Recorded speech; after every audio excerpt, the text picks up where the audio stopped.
Now for more on the Giants, Kerry Crowley, a Giants analyst, joins us. Kerry, thanks for taking time out today to do this. Yeah, thank you so much for having me. All right, so can we say after this 4-game series with the Dodgers that the NL West is completely out of the mix here?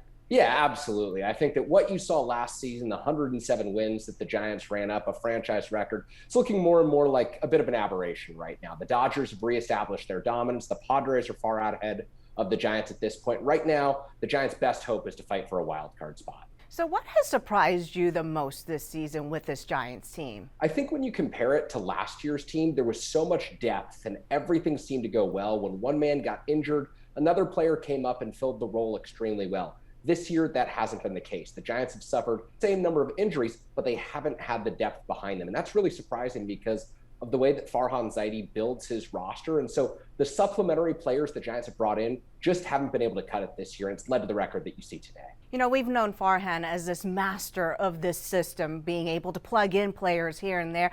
What do you think has been his biggest flaw this season?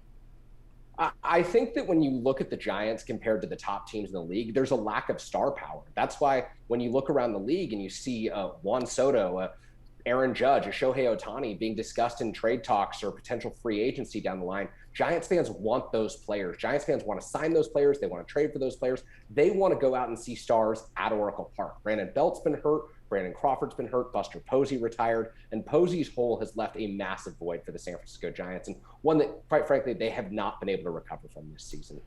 Yeah, Buster Posey, that's a hard one to see go away. But you just mentioned Juan Soto. The trade deadline is approaching.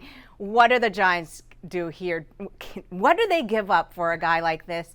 And do you think they will pull that plug? Well, I need to start by saying, no, I don't think the Giants will execute this trade, but I do think the Giants should push in all their chips. If they're serious about contending in 2023, 2024, heck, the next decade, I think the Giants should push in all their chips because Juan Soto is a generational talent. The Giants have cornered the market on those players for the last 100 years. Willie McCovey, San Francisco Giants in 1958. Barry Bonds, San Francisco Giants in 1993. It's been 15 years since Bonds last played for the Giants. Bring in another player of that ilk in Juan Soto.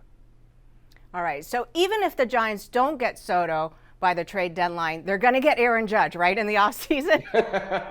I don't know about that, but he certainly fits everything that Giants fans and this Giants front office would want. He brings power. He brings discipline. He's, put himself in the conversation of one of the very best in baseball, and that's exactly what the Giants need. They need a centerpiece in this lineup right now. There's a number of good players, but not great players. The Giants are lacking that type of a star, and that's something that I think that all teams with hopes of winning a World Series would love to have.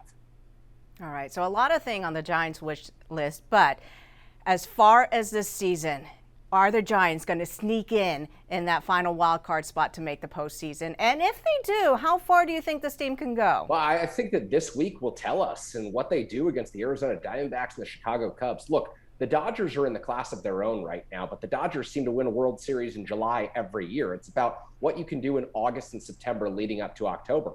The Giants have a good week. Maybe Farhan Zaidi patches up a few of their holes, makes a big trade come the August 2nd deadline, and then potentially they could sneak in past the Cardinals, past the Phillies for that third wild card spot. But right now, I think that this week will tell us what the future holds for the San Francisco Giants. 7 games, 3 on the road in Arizona, 4 back at home against the Chicago Cubs.